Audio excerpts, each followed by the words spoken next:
أعوذ بالله السميع العليم من الشيطان الرجيم من همزه ونفخه ونفثه بسم الله الرحمن الرحيم فأوحينا إلى موسى أن اضرب بعصاك البحر فانفلق فكان كل فرق كالطود العظيم وأزلفنا ثم الآخرين وأنجينا موسى ومن معه أجمعين ثم أغرقنا الآخرين إن في ذلك لآية وما كان أكثرهم مؤمنين وإن ربك لهو العزيز الرحيم۔ اپنے پچھلے کئی خطبات جمعہ سے سیدنا موسیٰ علیہ السلام اور فرعون کا قصہ جاری ہے۔ درمیان میں کچھ دیگر موضوعات آ گئے حالات کے مطابق۔ پچھلے خطبات میں ہم نے ذکر کیا تھا کہ سیدنا موسیٰ علیہ السلام اور سیدنا ہارون علیہ السلام دونوں فرعون کے دربار میں پہنچے اور فرعون کے دربار میں پہنچ کر اسے دو باتیں پیش کی۔ ایک تو اپنے نبی اور رسول ہونے کا ذکر کیا، اِنَّا رَسُولَ رَبِّكَ، کہ ہم دونوں آپ کے رب کے رسول ہیں، آپ کے رب کی طرف سے بھیجے ہوئے ہیں۔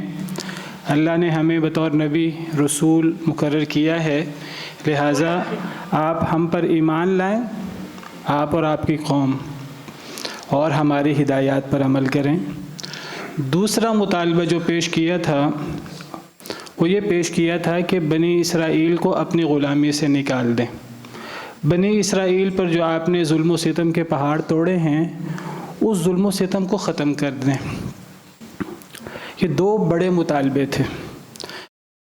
ان ارسل معنا بنی اسرائیل، بنی اسرائیل کو بھی ہمارے ساتھ جانے دیں، ان کو اپنی غلامی کے اندر اس ظلم میں انہیں مبتلا نہ رکھیں۔ اس سے پتہ لگتا ہے کہ دین کی دعوت، اللہ کا پیغام، یہ کوئی صرف ایک ایسا کوئی روحانی پروگرام نہیں ہوتا جس کا زمین سے دنیا سے تعلق نہ ہو، جس میں صرف اخروی وعدے ہوں۔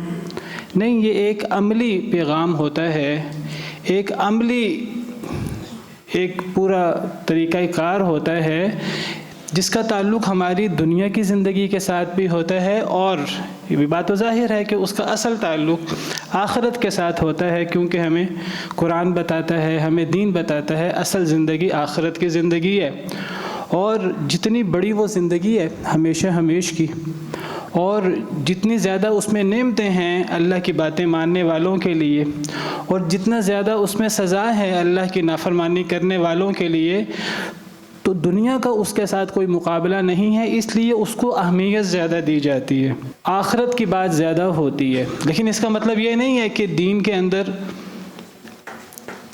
اللہ کی وحی کے اندر دنیا اور ہمارے دنیاوی معاملات ڈسکس نہیں ہوتے۔ سیدنا موسیٰ علیہ السلام کا جو دوسرا مطالبہ ہے وہ پورا عملی، وہ جن مسائل کا بنی اسرائیل شکار تھے ان مسائل کے حوالے سے تھا، جو ظلم و ستم کی چکی میں وہ پس رہے تھے۔ تو دین پورا ایک معاشرتی، اس کا ایک مزاج ہے، معاشرے کے اندر ظلم و ستم کا خاتمہ کیسے کرنا ہے، لوگوں کو لوگوں کی غلامی، لوگوں کے ظلم و ستم سے نکال کر اللہ کی بندگی اور اللہ کے کامل نظام کے تحت کیسے لانا ہے، لوگوں کو لوگوں کی بندگی سے نکال کر اللہ کی بندگی میں دینا ہے، یہ دین کا آپ سمجھیے خلاصہ ہے۔ تو سیدنا موسیٰ علیہ السلام نے یہی دو پیغام دیے فرعون کو، اور کئی دفعہ بات ہو چکی ہے، انبیاء کرام علیہم السلام سب کا دین اسلام ہے، ہر دین کی اور اللہ کے پیغام کی یہی خصوصیت ہے۔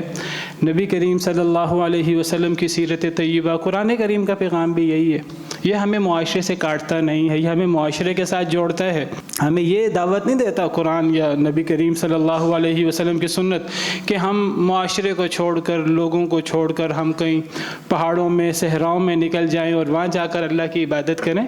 وہ ہمیں معاشرے میں رہ کر معاشرے کی کمیوں کوتاہیوں کی اصلاح کر کے معاشرے سے نبرد ازما ہو کر اللہ کے دین کو غالب کرنے کی دعوت دیتا ہے۔ تو سیدنا موسیٰ اور سیدنا ہارون علیہ السلام نے فرعون کو یہ دعوت دی، فرعون نے ماننے سے انکار کیا، تو سیدنا موسیٰ علیہ السلام نے 2 بڑے معجزات پیش کیے۔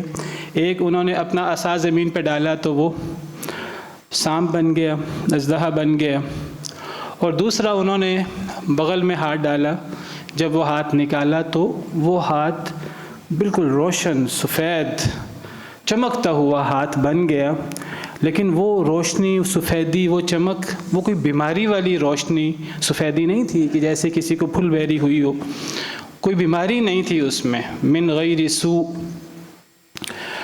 تو یہ 2 بڑے معجزات پیش کیے۔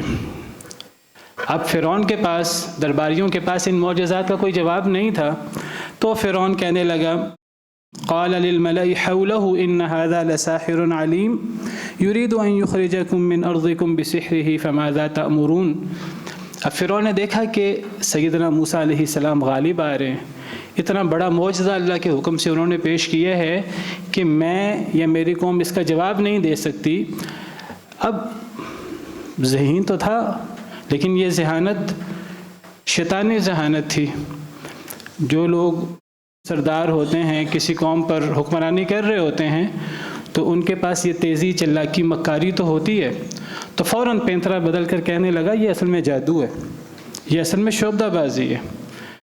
وہ کہنے لگا اصل میں آپ نیک بن کے آگے ہیں، نبی بن کے آگے ہیں، آپ کا تو اصل میں مقصد یہ ہے کہ آپ مصر پر حکمران آپ بن جائیں، آپ ہمیں یہاں سے نکال کر ہماری حکمرانی کو چیلنج کر کے اپنی نعوذ باللہ شعبدہ بازی، اپنے جادو، اس کے ذریعے آپ ہم پر غالب آنا چاہتے ہیں۔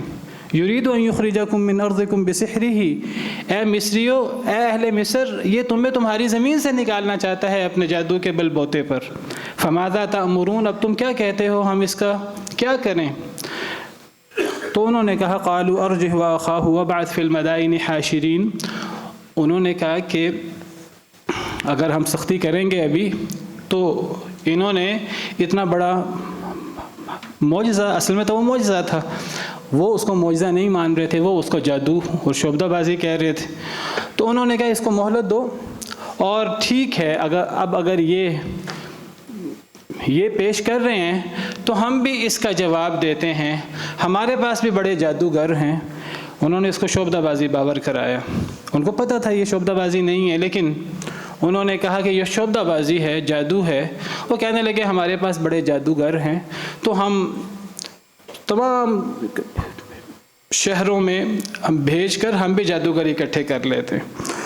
انہوں نے کہا فرعون سے وابعث فی المدائن حاشرین، کہ شہر میں ہرکارے بھیج دیجئے، اپنے قاصد بھیج دیجئے، وہ شہر شہر جا کر ماہر ترین جادوگر اکٹھے کریں، اور سارے جادوگر اکٹھے کر کے کوئی ایک دن مقرر کر لیا جائے، تو اس دن باقاعدہ پھر مقابلہ ہو۔ ٹھیک ہے، اگر موسیٰ جو ہیں وہ یہ عصا پھینک کر سانپ بنا دیتے ہیں، تو ہمارے جادوگر بھی اس قسم کی چیزیں وہ اپنے شعبدہ بازیوں سے پیش کریں گے، تو ٹھیک ہے، پھر مقابلہ ہوگا، پھر پتہ لگے گا کہ کون غالب ہوتا ہے۔ یأتوک بکل سحار علیم، فرعون سے انہوں نے کہا کہ آپ قاصد بھیج دیں، نمائندے بھیج دیں شہروں میں، وہ ہر بہترین، ہر زبردست جادو جاننے والے کو وہ لے آئیں۔ فجمع السحرۃ لمیقات یوم معلوم، تو جادوگر اکٹھے کر دیے گئے، ایک دن مقرر کر لیا گیا، اور اس دن سارے جادوگر اکٹھے کر لیے گئے، بہت سارے جادوگر۔ یہ کتنے جادوگر تھے؟ بعض مفسرین نے 12,000، بعض نے 15,000، بعض نے 30,000، بعض نے 70,000، 80,000 کی تعداد کا بھی ذکر کیا ہے۔ کوئی تعداد حتمی طور پر بیان نہیں کی جا سکتی، اس لیے کہ تعداد معلوم کرنے کے لیے ہمارے پاس 2 ہی ذریعے ہیں، قرآن کریم یا صحیح حدیث مبارکہ۔ تو قرآن کریم میں صحیح حدیث مبارکہ میں یہ تعداد ذکر نہیں ہے۔ اب زیادہ سے زیادہ یہ چیزیں اسرائیلیات میں، تورات و انجیل میں ملتی ہیں، ان کو بیان کیا جا سکتا ہے، نبی صلی اللہ علیہ وسلم نے فرمایا حدثوا عن بنی اسرائیل ولا حرج، بنی اسرائیل کی باتیں تورات و انجیل سے بیان کر دو، کوئی حرج نہیں ہے، ولیکن لا تصدقوہم ولا تکذبوہم، لیکن ان کی تصدیق اور تکذیب نہیں ہو سکتی۔ تصدیق ان کو سچا نہیں ہم جان سکتے، اس کو دلیل کی بنیاد نہیں بنا سکتے، دلیل تو تب بنے جب یقین ہو کہ یہ صحیح ہے، جب تحریف ہو چکی ہے اور یہ نہیں پتہ کہ کتنی تحریف ہوئی ہے، کہاں تحریف ہوئی ہے، تو کسی ایک تورات و انجیل کی آیت پر بھی، کسی ایک جملے پر بھی بالیقین نہیں کہا جا سکتا کہ یہ اللہ کی طرف سے ہے۔ پوری کی پوری میں اب شک و شبہات پیدا ہو چکے ہیں، تو تصدیق نہیں ہو سکتی، لیکن ساتھ ہی فرمایا تکذیب بھی نہیں ہو سکتی۔ دیکھیے اسلام کا آپ عدل اور اسلام کا انصاف دیکھیے اللہ تعالیٰ کا، کہ جس کتاب میں تحریف ہو چکی ہے اللہ تعالیٰ یہ نہیں فرماتے، نبی صلی اللہ علیہ وسلم کا حکم یہ نہیں ہے کہ اس کی تصدیق نہ کرو، فرمایا تکذیب بھی نہ کرو، جھٹلاؤ بھی نہ، صریح انکار بھی نہ کر دو۔ کیوں؟ کیا پتہ وہ اللہ کی طرف سے ہو۔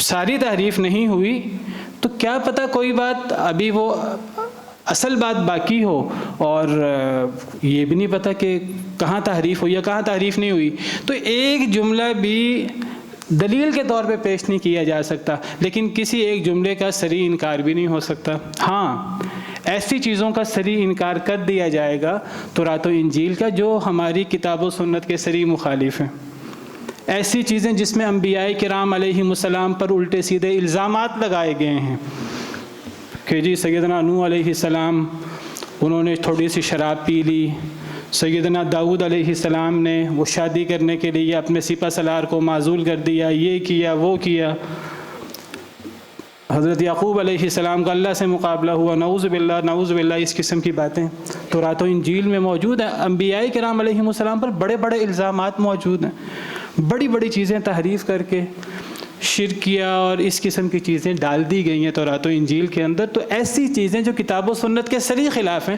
ان کو تو رد کیا جا سکتا ہے کتاب و سنت کی بنیاد پر، کیونکہ قرآن پچھلی کتابوں کی تصدیق بھی کرتا ہے، مصدق تصدیق کرتا ہے، جو باتیں کتاب و سنت کے مطابق ہیں ان کی تائید بھی کی جا سکتی ہے کتاب و سنت کی تائید کی وجہ سے، اور جو باتیں کتاب و سنت کے خلاف ہیں ان کا انکار کیا جائے گا۔ لیکن اب جن باتوں کے بارے میں کتاب و سنت خاموش ہیں ہم ان کو دلیل نہیں بنا سکتے، بیان کیا جا سکتا ہے بیان کرنے کو، تو وہ 70,000 تھے 80,000 تھے اللہ کو پتہ ہے، بہرحال بہت بڑی تعداد تھی جادوگروں کی۔ جادوگر بھی اکٹھے ہو گئے، اور صرف جادوگر نہیں، وقیل للناس هل انتم مجتمعون، لوگوں سے بھی کہا گیا تم بھی اکٹھے ہو جاؤ، یعنی اب ہزاروں جادوگر اکٹھے کر لیے گئے، ماہر ترین جادوگر، اور ہزاروں لاکھوں لوگوں کو بھی اعلان کر دیا گیا کہ آپ بھی اکٹھے ہو جائیں۔ اب آپ دیکھیے کہ کیسے اللہ تعالیٰ ظالموں کے ذریعے، فاسق و فاجروں کے ذریعے دین کو غلبہ دینا چاہتے ہیں۔ آپ اللہ کی قدرت اور اللہ کا نظام دیکھیں، انسان اپنی تدبیر کرتا ہے، انسان سمجھتا ہے کہ میری تدبیر بڑی زبردست ہے، میری تدبیر بڑی زبردست ہے، اللہ کیا فرماتے ہیں وَمَكَرُوا وَمَكَرَ اللَّهُ وَاللَّهُ خَيْرُ الْمَاكِرِينَ، وہ بھی تدبیریں کرتے ہیں اور پھر اللہ بھی تدبیر کرتے ہیں، اور اللہ بہترین تدبیر کرنے والے ہیں۔ انہوں نے اپنی طرف سے تدبیر کی کہ ہم اب حضرت موسیٰ کا مقابلہ کریں گے، ہم یہ جو انہوں نے معجزے کے نام پر، وہ تو کہتے تھے یہ شعبدہ بازی ہے، انہوں نے یہ جو معجزہ لاٹھی پھینک کر یہ اس کو سانپ بنا دیا ہے، اب ہم بڑے بڑے ماہر جادوگر اکٹھا کر کے جب وہ بھی یہی چیز دکھائیں گے تو وہ جو حضرت موسیٰ کا ایک اثر قائم ہوا ہے۔ دیکھیے جو حق ہوتا ہے وہ حق سر چڑھ کر بولتا ہے، جتنا مرضی فرعون مخالفت کرے، جتنا مرضی دیگر لوگ مخالفت کریں، لوگوں کے ذہنوں سے اس بات کو کیسے ختم کیا جائے۔ حضرت موسیٰ علیہ السلام نے اللہ کے حکم سے اتنا بڑا معجزہ پیش کیا جو حضرت موسیٰ کی حقانیت کی دلیل تھی، تو اب کوئی نہ کوئی چیز انہیں پیش کرنی تھی۔ انہوں نے کہا کہ ہم ماہر ترین جادوگروں کے ذریعے مقابلہ کریں گے، اپنی طرف سے وہ جادوگروں کو مقابلہ کرنے کے لیے اکٹھا کر رہے ہیں، اور جادوگروں کے ساتھ جی لوگ بھی اکٹھے ہو جائیں، سارا شہر اکٹھا ہو جائے، اور اس کے لیے انہوں نے دن بھی وہ مقرر کیا جو ان کا میلے کا اور جو ان کا خوشی کا ایک دن ہوتا تھا، جس کو وہ یوم الزینہ کہا کرتے تھے۔ ہمارے ہاں آپ سمجھیے جس طرح عید کے دن ہیں یا اس قسم کے دن ہیں، تو سورہ طٰہٰ میں اللہ فرماتے ہیں قال موعدکم یوم الزینہ، کہا کہ ہمارا تمہارا وعدے کا دن زینت کا دن ہے، وَأَن يُحْشَرَ النَّاسُ ضُحًى، لوگ صبح کے وقت، چاشت کے وقت لوگ اکٹھے ہو جائیں۔ تو جادوگروں کو بھی اکٹھا کر لیا، لوگوں کو بھی اکٹھا کر لیا۔ یہ سارا فائدہ یہ کس کے لیے تھا؟ فرعون تو اپنی طرف سے کہ جی ہم اتنے زیادہ جادوگر اکٹھے کر لیں گے، اتنے لوگ اکٹھے کر لیں گے، پھر ہم جو چاہیں کریں، جب ساری کثرت ہماری ہوگی، جادوگر بھی ہمارے، لوگ بھی ہمارے، تو ہم شور مچائیں گے اور ہم غالب آئیں گے، خوشیاں منائیں گے۔ وہاں سے حضرت موسیٰ علیہ السلام نے جو دعوت دینی تھی، اللہ نے حضرت موسیٰ کی دعوت کے لیے اتنے ہزاروں جادوگروں کو اور اتنے لاکھوں لوگوں کو اللہ نے اکٹھا کروا دیا فرعون کے ذریعے۔ اللہ کی تدبیر، اللہ کے فیصلے۔ وہ گویا کہ حضرت موسیٰ علیہ السلام نے جو پیغام پیش کرنا تھا اللہ تعالیٰ کا، اس کے لیے مجمع فرعون اکٹھا کر رہے ہیں۔ حضرت موسیٰ علیہ السلام کی دعوت پہنچے، حق کا بول بالا ہو ہزاروں لاکھوں لوگوں کے سامنے، اور حق سر چڑھ کر بولے۔ دیکھیے میں کئی دفعہ اس موضوع پر بات کر چکا ہوں۔ حق عام طور پر اللہ کی طرف سے ایک آزمائش ہوتی ہے۔ حق بے سر و سامانی کی حالت میں نظر آتا ہے۔ اہل حق، اہل دین وہ بڑے تھوڑے نظر آتے ہیں۔ کئی دفعہ ایک شخص اکیلا حق کی نمائندگی کر رہا ہوتا ہے۔ سیدنا ابراہیم علیہ السلام ایک تھے، پوری قوم ان کے خلاف، باپ ان کے خلاف، بادشاہ ان کے خلاف، سارے لوگ ان کے خلاف، وہ ایک اکیلے ہی پوری امت تھے۔ ان ابراہیم کان امتن قانتا للہ حنیفا ولم یک من المشرکین، پوری قوم شرک میں مبتلا ہے۔ حق کی پیروی کرنے والے کم ہوتے ہیں، ان کے پاس وسائل کم ہوتے ہیں، لیکن اصل چیز مال و دولت نہیں ہوتی، اصل چیز وسائل نہیں ہوتے، اصل چیز تعداد نہیں ہوتی، اصل چیز ہوتی ہے حق کیا ہے، دلیل کی قوت۔ یہ بہت بڑی قوت ہے، بہت بڑی قوت ہے۔ اصل چیز اللہ کی پشت پناہی ہے، اصل چیز اللہ کی مدد ہے۔ وَمَا النَّصْرُ إِلَّا مِنْ عِنْدِ اللَّهِ، مدد صرف اللہ کر سکتے ہیں۔ فَنِعْمَ الْمَوْلَى وَنِعْمَ النَّصِيرُ، کتنے بہترین آقا ہیں اور کتنے بہترین مددگار ہیں۔ جس کے ساتھ اللہ ہے، پوری دنیا اس کے خلاف ہو جائے تو وہ اس شخص کا بال بھی بیکا نہیں کر سکتی۔ اور اللہ تعالیٰ مقابلہ کرتے ہیں حق و باطل کا، کہ حق کو پیش کرنے والا ایک شخص ہو، یا قرآن میں اکثر ذکر ہے کہ تھوڑے لوگ ہوتے ہیں حق پر، زیادہ لوگ شرک و باطل پر ہوتے ہیں، زیادہ لوگ بدعات اور خرافات کا شکار ہوتے ہیں۔ وما اکثر الناس ولو حرصت بمؤمنین، اکثر لوگ ایمان والے نہیں ہوتے، اکثرهم فاسقون، اکثرهم ظالمون، وقلیل من عبادی الشکور، یہ آپ کو ملے گا قرآن کریم میں جگہ جگہ۔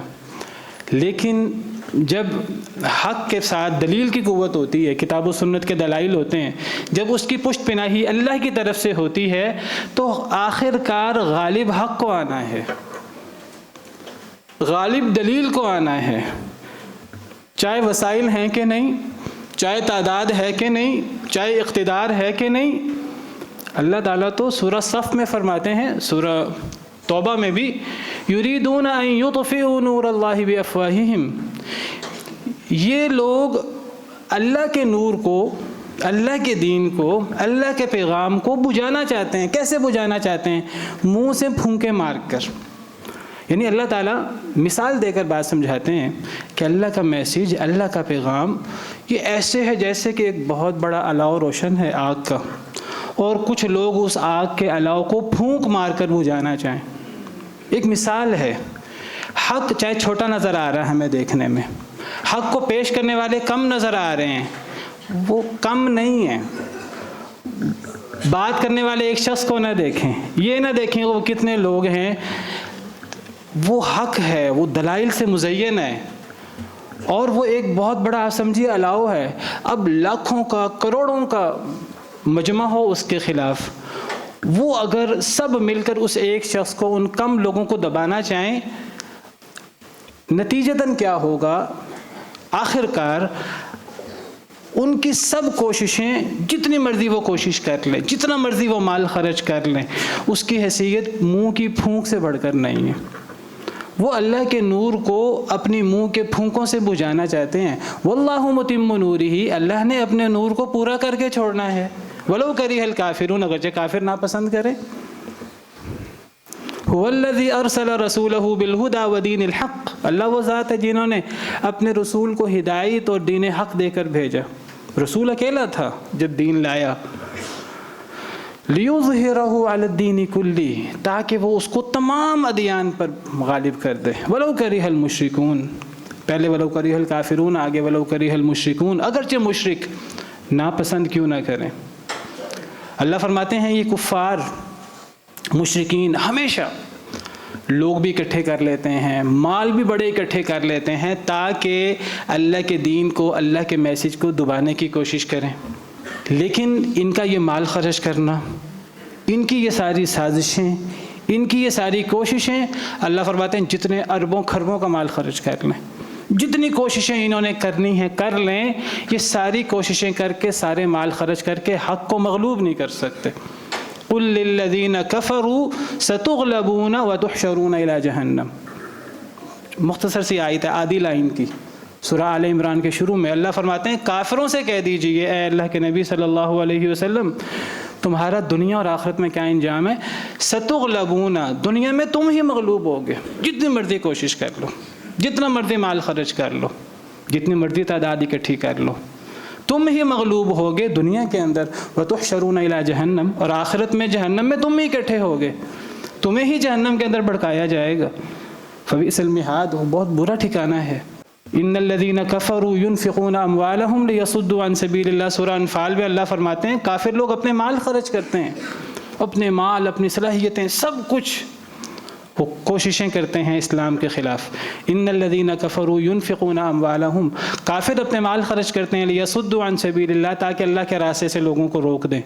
اللہ کیا فرماتے ہیں؟ دیکھیں اللہ تعالیٰ مستقبل کی بات کرتے ہیں، یہ قرآن کریم کے حق ہونے کی دلیل ہے. فسينفقونها، وہ اپنے مال خرچ کریں گے، اپنی کوششیں وہ کریں گے، جتنی کوششیں کرنی ہے وہ کر لیں.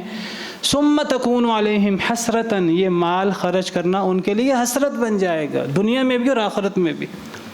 ثم یغلبون، حسرت کیوں بنے گا؟ کیونکہ فائدہ تو ہونے والا نہیں ہے. مغلوب بھی وہ ہوں گے جتنا مرضی مال خرچ کر لیں، آخر کار والعاقبۃ للمتقین. تلک عقبى الذین اتقوا وعقبى الکافرین النار. انجام کار حق ایمان والوں کے ساتھ ہوگا. وکان حقا علینا نصر المؤمنین، اللہ فرماتے ہیں ہم پر، اللہ پر یہ حق ہے. اللہ پر کون کوئی چیز حق کر سکتا ہے، لازم کر سکتا ہے؟ اللہ اپنے فضل و کرم سے اپنے اوپر کوئی چیز حق کر دیں، ثابت کر دیں. اللہ فرماتے ہیں ہم پر لازم ہے کہ ہم مومنین کی مدد کریں، کیونکہ وہ مومنین کا دین نہیں ہے، وہ اللہ کا دین ہے. مومنین کا میسج نہیں ہے، مومنین کا کام نہیں ہے، وہ اللہ کا میسج ہے، وہ اللہ کا دین ہے، اور اس نے غالب ہونا ہے. تو سیدنا موسیٰ علیہ السلام کے پیغام کے لیے، دعوت کے لیے فرعون جادوگروں کو اکٹھا کر رہا ہے اور بندوں کو اکٹھا کر رہا ہے. اب وہ میلے کے دن، زینت کے دن جادوگر بھی اکٹھے ہو گئے اور پورا مجمع بھی امڑ آیا.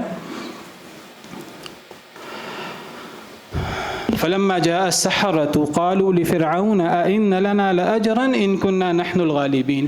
اب جادوگر آ گئے ہزاروں کی تعداد میں، اللہ کو پتہ ہے کتنے تھے. اب وہ فرعون سے کہنے لگے، انہیں تو یقین تھا کہ ہم ہی غالب ہوں گے، کافر تھے وہ. تو فرعون سے کہنے لگے اگر ہم غالب آ گئے ہمیں کیا انعام ملے گا، کیا بدلہ ملے گا؟ قال نعم، فرعون نے کہا ہاں ضرور آپ کو بدلہ تو ملے گا، انعام تو ملے گا بہت بڑا. وَإِنَّكُمْ إِذًا لَمِنَ الْمُقَرَّبِينَ، صرف مالی انعام نہیں ملے گا، تم اس وقت میرے مقرب بھی بن جاؤ گے، میرے خاص بندے بھی بن جاؤ گے. مال و دولت سے بھی نوازوں گا اور اپنا قرب بھی عطا کروں گا، اپنے قریبی لوگوں میں شامل کر دوں گا. اب حضرت موسیٰ اور جادوگر آمنے سامنے ہے اور بہت زیادہ لوگوں کا مجمع ہے. ایک طرف حضرت موسیٰ علیہ السلام ہیں اور دوسری طرف جو ہیں وہ جادوگروں کا بڑا مجمع ہے. قال لهم موسیٰ القوا ما انتم ملقون. اب حضرت موسیٰ ان سے کہتے ہیں کہ تم ڈالو جو تم نے ڈالنا ہے، تم نے جو اپنی چال چلنی ہے، تم نے جو اپنا جادو دکھانا ہے وہ تم دکھاؤ۔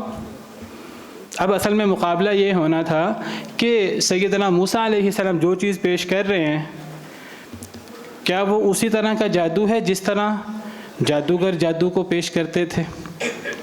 حضرت موسیٰ علیہ السلام جو چیز پیش کرتے ہیں وہ اللہ کی طرف سے ہے یا وہ شعبدہ بازی ہے؟ جادو ایک شعبدہ بازی ہے۔ تو کیا حضرت موسیٰ علیہ السلام بھی جو چیز پیش کر رہے تھے وہ اللہ کی طرف سے ہے کہ وہ شعبدہ بازی ہے؟ یہ چیز اب اس کا مقابلہ ہونا تھا۔ حضرت موسیٰ علیہ السلام اکیلے ہیں، یہ ساتھ سیدنا ہارون علیہ السلام ہے زیادہ سے زیادہ، اور دوسری طرف جادوگر فرعون کے لشکری اور سارے لوگوں کا مجمع ہے۔ اب اس وقت سیدنا موسیٰ علیہ السلام فرماتے ہیں کہ تم ابتدا کرو، پہلے تم اپنی چال چلو۔ اس سے پتہ لگتا ہے کہ سیدنا موسیٰ علیہ السلام کو اپنی حقانیت کا کتنا یقین تھا، انہیں اللہ کی مدد پر کتنا بھروسہ تھا۔ وہ اکیلے ہیں، ساتھ فرعون اور فرعون کے لشکری اور محافظ اور اتنا بڑا مجمع جو سارا فرعون کا ساتھی ہے۔ حضرت موسیٰ علیہ السلام، حضرت ہارون علیہ السلام اکیلے ہیں، لیکن اب پہلے وار کون کرے، پہلے چال کون چلے؟ سورہ طٰہٰ میں ہے کہ جادوگروں نے فرعون سے، حضرت موسیٰ سے کہا کہ پہلے آپ اپنا وار کریں گے یا پہلے ہم اپنا وار کریں؟ تو حضرت موسیٰ علیہ السلام نے کہا کہ پہلے تم جو تم چال چلنا چاہتے ہو تم چلو۔ یہ بات کون کہہ سکتا ہے کہ تم اپنی چال چلو، جو تم چال چلنا چاہتے ہو؟ یہ وہی کہہ سکتا ہے جس کو اپنے اوپر یقین ہو، اپنے اللہ پر۔ اپنے اوپر تو نہیں، حضرت موسیٰ علیہ السلام کو یقین تھا، اپنے اللہ کی مدد پر یقین تھا، اپنے حق پر ہونے کا یقین تھا۔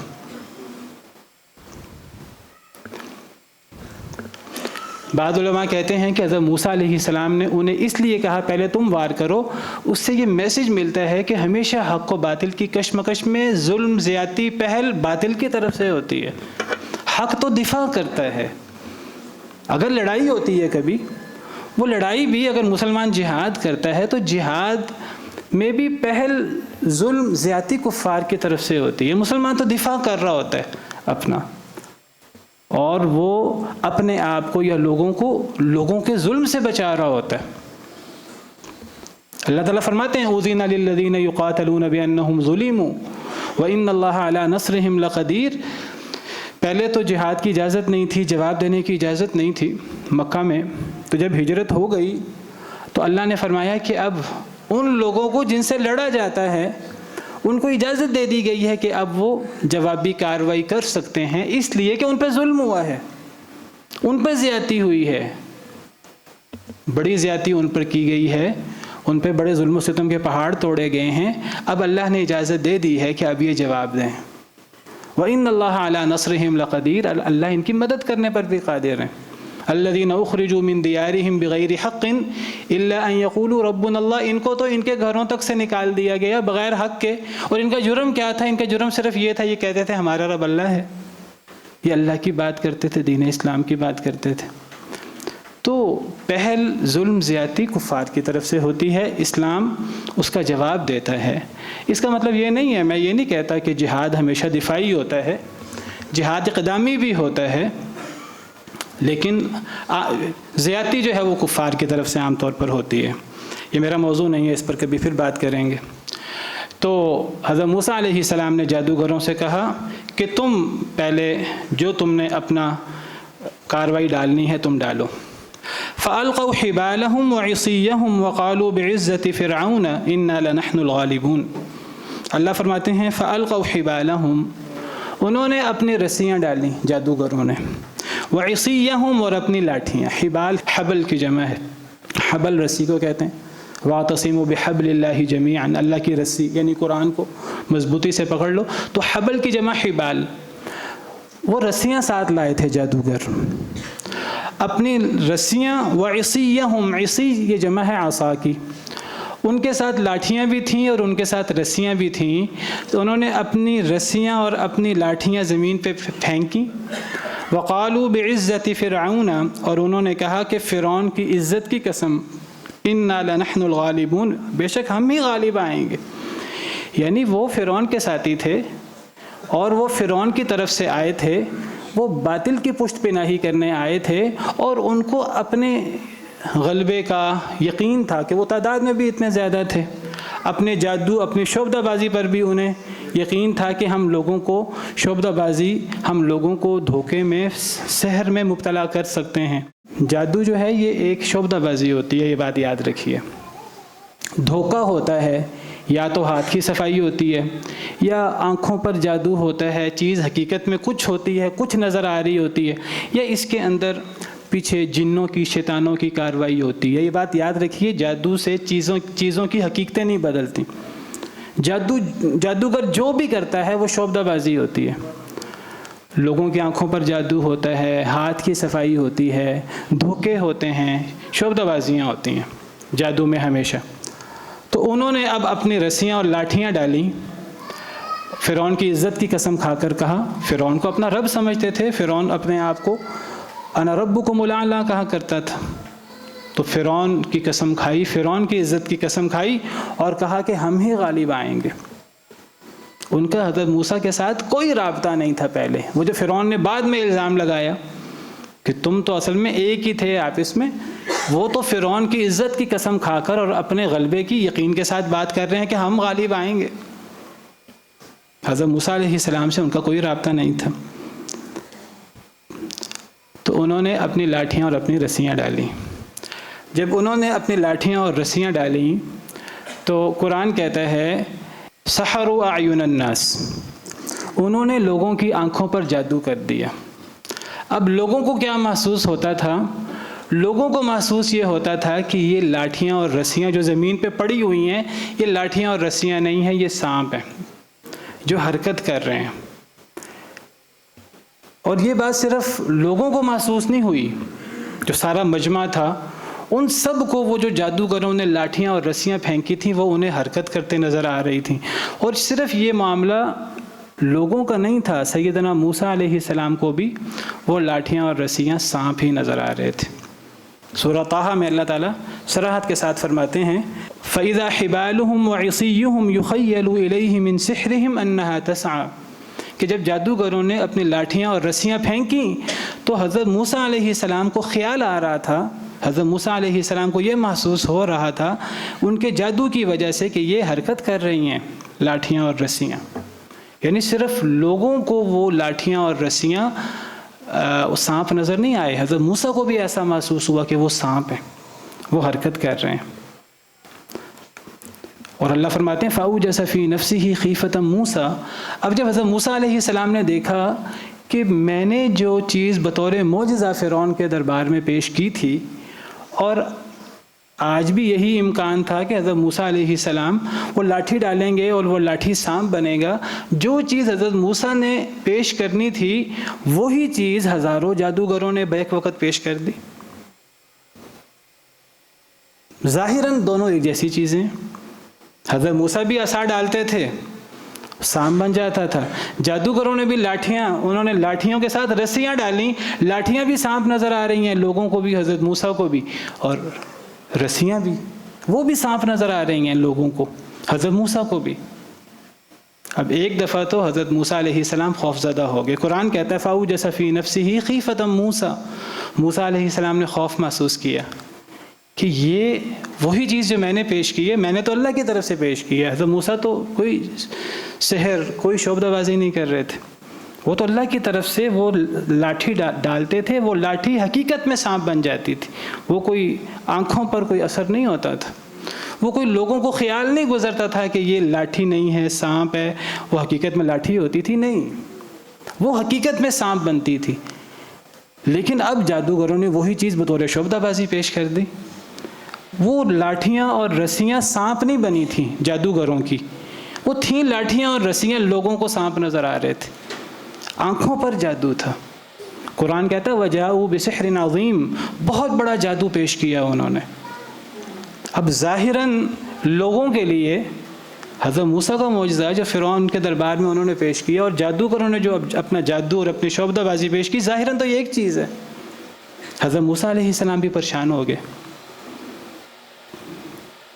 کہ اب لوگوں کے سامنے کیسے واضح کیا جائے کہ کیا معجزہ ہے اور کیا جادو ہے۔ حضرت موسیٰ علیہ السلام تو اللہ کے بندے تھے، انسان تھے، اللہ کے نبی تھے، چنے ہوئے، اللہ نے انہیں چنا تھا، وہ تو انسان تھے، معجزہ تو اللہ کی طرف سے ہوتا ہے۔ حضرت موسیٰ کو نہیں پتا تھا کیا ہونا ہے، اللہ نے کیا کرنا ہے، ان کو ایک بات کا یقین تھا کہ حق غالب آئے گا، اللہ کی مدد ہوگی، لیکن اب انہیں سمجھ نہیں آ رہی تھی کہ اللہ کی مدد کیسے ہوگی۔ ایک دفعہ وہ بھی خوف زدہ ہو گئے، ایک دفعہ وہ بھی پریشان ہو گئے۔ اس سے یہ پتہ لگتا ہے کہ جادو نبیوں پر بھی ہو جاتا ہے، جادو کا شکار نبی بھی ہو جاتے ہیں۔ قرآن صراحت سے کہتا ہے کہ حضرت موسیٰ کو ان کے جادو کی وجہ سے وہ لاٹھیاں، رسیاں، سانپ نظر آ رہی تھیں۔ حضرت موسیٰ کو، لوگوں کو تو سانپ نظر آ ہی رہی تھی، حضرت موسیٰ کو بھی وہ سانپ نظر آ رہی تھی۔ یخیل الیہ من سحرہم انہا تسعی۔ اب لوگ کہتے ہیں کہ نبی پر جادو نہیں ہو سکتا، اور کئی لوگ ہیں، احادیث مبارکہ میں ذکر ہے نبی کریم صلی اللہ علیہ وسلم پر جادو ہوا، یہودیوں نے جادو کیا۔ کئی لوگ اعتراض کرتے ہیں کہ جی نبی پر جادو یہ کیسے ممکن ہے؟ قرآن تو کہتا ہے حضرت موسیٰ علیہ السلام وہ بھی اس جادو کا شکار ہوئے، جادو ہو جاتا ہے، اللہ کے حکم سے ہوتا ہے، اللہ کے حکم کے بغیر کوئی چیز نہیں ہوتی۔ یہ بات یاد رکھیے، جادو میں جو شعبدہ بازی، جو دھوکہ جادوگر نے دینا ہوتا ہے، وہ جادوگر اپنی کارروائی کرتا ہے، جو بھی کرتا ہے اللہ کی مرضی ہو تو وہ ہو جاتا ہے، اللہ کی مرضی نہ ہو تو نہیں ہوتا۔ یہ بالکل ایسے ہے جیسے کوئی ظالم، کوئی قاتل کسی کو قتل کرنا چاہے، کسی پر وار کرے ہتھیار سے، تو اگلا بندہ مر جائے گا، اگلا بندہ زخمی ہو جائے گا اگر اللہ کا حکم ہو تو۔ وار کرنے والے کے پاس اپنی کوئی طاقت نہیں ہے، وہ خود کسی کو مار نہیں سکتا، کسی کو زندہ نہیں کر سکتا۔ اللہ کا حکم ہو تو اگلا بندہ مر بھی سکتا ہے اور اگلا بندہ بچ بھی سکتا ہے۔ اللہ قرآن میں فرماتے ہیں وَمَا هُمْ بِضَارِّينَ بِهِ مِنْ أَحَدٍ إِلَّا بِإِذْنِ اللَّهِ۔ اللہ فرماتے ہیں جادو کرانا کفر ہے، جادو سیکھنا بھی کفر ہے، جادو کرنا بھی کفر ہے۔ لیکن سورہ بقرہ میں پہلے پارہ میں اللہ فرماتے ہیں کہ جو جادوگر جادو کرتا ہے، جادو کی تاثیر ہوتی ہے لیکن اللہ کے حکم سے ہوتی ہے، نہیں وہ نقصان دے سکتے کسی کو مگر اللہ کی اجازت سے۔ اللہ کی اجازت، اللہ کا حکم ہو تو جادوگر کا جادو، شعبدہ بازی کارگر ہو جاتی ہے۔ تو جادوگروں نے اپنا جادو، اپنی شعبدہ بازی پیش کی، لوگوں پر بھی اس جادو کا اثر ہو گیا۔ حضرت موسیٰ علیہ السلام کو بھی وہ لاٹھیاں، رسیاں، سانپ نظر آنے لگی۔ حضرت موسیٰ علیہ السلام پریشان ہو گئے کہ اب کیا کریں، ایک دفعہ خوف زدہ ہو گئے تو اللہ نے فرمایا قُلْنَا لَا تَخَفْ إِنَّكَ أَنْتَ الْأَعْلَى۔ حضرت موسیٰ کو اللہ نے وحی کی، ڈرنے کی ضرورت نہیں ہے، آپ ہی غالب ہوں گے۔ وَأَلْقِ مَا فِي يَمِينِكَ، آپ کے ہاتھ میں جو ہے لاٹھی اس کو زمین پر ڈال دیجئے۔ تَلْقَفْ مَا صَنَعُوا، یہ جو انہوں نے ساری لاٹھیوں اور رسیوں کو سانپ بنا دیا ہے، اصل میں تو سانپ نہیں تھے، وہ لاٹھیاں اور رسیاں تھیں، لوگوں کو سانپ نظر آ رہے تھے۔ آپ اپنے ہاتھ کا عصا زمین پہ ڈالیں، آپ کا عصا اتنا بڑا اژدہا بن جائے گا کہ وہ جادوگروں کی یہ لاٹھیاں اور رسیاں جو لوگوں کو سانپ نظر آ رہی ہیں سب کو نگل لے گا۔ وَأَلْقِ مَا فِي يَمِينِكَ تَلْقَفْ مَا صَنَعُوا، آپ اپنے ہاتھ میں عصا زمین پر ڈال دیجئے، یہ ان کی ساری لاٹھیوں اور رسیوں کو جو لوگوں کو سانپ نظر آ رہے ہیں نگل لے گا۔ انما صنعوا کید ساحر، انہوں نے جو کام کیا ہے وہ جادوگر کا جادو ہے۔ ولا یفلح الساحر حیث اتی، جادوگر اپنے مقصد میں کبھی کامیاب نہیں ہو سکتا۔ جادوگر جتنی مرضی شعبدہ بازی کر لے وہ اپنے مقصد میں کامیاب نہیں ہوگا، حق کا بول بالا ہوگا۔ اب جب حضرت موسیٰ علیہ السلام نے اپنا عصا ڈالا تو فَأَلْقَى مُوسَىٰ عَصَاهُ فَإِذَا هِيَ تَلْقَفُ مَا يَأْفِكُونَ، وہ جو اژدہا بنا، بڑا اژدہا، فرعون کے دربار میں بڑا اژدہا نہیں بنا تھا، فرعون کے دربار میں وہ ایک سانپ بنا تھا، لیکن اب جب عصا ڈالا اللہ کے حکم سے اب وہ ایک بڑا اژدہا بن گیا، اور اس اژدہے نے وہ جادوگروں کی پھینکی ہوئی لاٹھیوں اور رسیوں کو کھا لیا جو لوگوں کو سانپ نظر آ رہے تھے۔ فَأُلْقِيَ السَّحَرَةُ سَاجِدِينَ، جب یہ منظر جادوگروں نے دیکھا تو جادوگر سجدے میں ڈال دیے گئے۔ اللہ یہ نہیں فرماتے کہ وہ سجدے میں گر گئے، اللہ فرماتے ہیں جادوگروں پر ایسا اثر ہوا کہ جیسے کسی چیز نے پکڑ کر انہیں سجدے میں ڈال دیا ہو، جادوگروں کو سجدے میں ڈال دیا گیا، یعنی جادوگروں پر اتنا اثر ہوا سیدنا موسیٰ علیہ السلام کے معجزے کا کہ وہ جادوگر جنہوں نے مقابلہ کرنا تھا حضرت موسیٰ کا، وہ جادوگر سجدے میں گر پڑے۔ کس پہ سجدہ، کس کو سجدہ کیا؟ اللہ کو سجدہ کیا، اللہ کے لیے سجدے میں گر گئے اور کیا کہنے لگے؟ قالوا آمنا برب العالمین، رب موسیٰ و ہارون، وہ کہنے لگے ہم رب العالمین پر ایمان لے آئے جو موسیٰ اور ہارون کا رب ہے۔ اب دیکھیے جادوگر اس شعبدہ بازی، اس جادو، اس فن کے ماہر تھے، ان سے زیادہ کوئی نہیں جان سکتا تھا جادو کیا ہوتا ہے اور معجزہ کیا ہوتا ہے۔ ایک لمحے میں وہ سمجھ گئے کہ یہ حضرت موسیٰ علیہ السلام کی شعبدہ بازی نہیں ہے، یہ جادو نہیں ہے، یہ معجزہ ہے، یہ اللہ کی طرف سے ہے۔ ہمارا عمل شعبدہ بازی تھی، حضرت موسیٰ کا جو فعل ہے یہ شعبدہ بازی نہیں ہے۔ یہ کیسے سمجھ آیا جادوگروں کو؟ وہ اس فن کے ماہر تھے، ان کو ایک لمحے میں سمجھ آ گیا۔ کیسے؟ وہ لاٹھیاں اور رسیاں، جو حقیقت میں لاٹھیاں اور رسیاں تھیں، سانپ تو تھیں نہیں، لوگوں کو سانپ نظر آ رہے تھے۔ اژدہا لاٹھیوں اور رسیوں کو نہیں کھاتا۔ حضرت موسیٰ نے جب اپنا عصا ڈالا وہ اژدہا بنا، صرف اژدہا نہیں بنا، وہ جو جادوگروں کی ساری لاٹھیاں اور رسیاں وہ بھی سانپ بن گئے حضرت موسیٰ کے لاٹھی ڈالنے سے، اور بڑے اژدہے نے چھوٹے سارے سانپوں کو کھا لیا۔ اب چیزوں کی حقیقت چینج ہو گئی۔ صرف حضرت موسیٰ کی لاٹھی کی حقیقت چینج نہیں ہوئی کہ وہ اژدہا بنی، وہ لوگوں کی لاٹھیاں اور رسیاں بھی حقیقت میں سانپ بن گئے حضرت موسیٰ کے عصا ڈالنے سے، اور اس بڑے سانپ نے چھوٹے سانپوں کو کھانا شروع کر دیا۔ جادوگروں کو ایک لمحے میں سمجھ آ گئی کہ یہ تو کوئی اور چیز ہے، یہ تو کوئی اور ہی جہان ہے، یہ جادو شعبدہ بازی نہیں ہے، یہ آنکھوں پہ جادو نہیں ہے، یہ تو چیزوں کی ماہیت ساری چینج ہو گئی ہے۔ ایک لمحے میں وہ مسلمان ہو گئے، وقت ختم ہو گیا، اوپر ہو گیا ہے، اسی پر بس کرتا ہوں۔ اس موضوع کو اگلے جمعے میں انشاءاللہ آگے بڑھائیں گے۔ تو کس طرح اللہ نے سیدنا موسیٰ علیہ السلام کو حق کو غالب کیا، اور کس طرح باطل ہمیشہ سرنگوں ہوتا ہے، اور کس طرح باطل جو ہے وہ ذلیل ہوتا ہے۔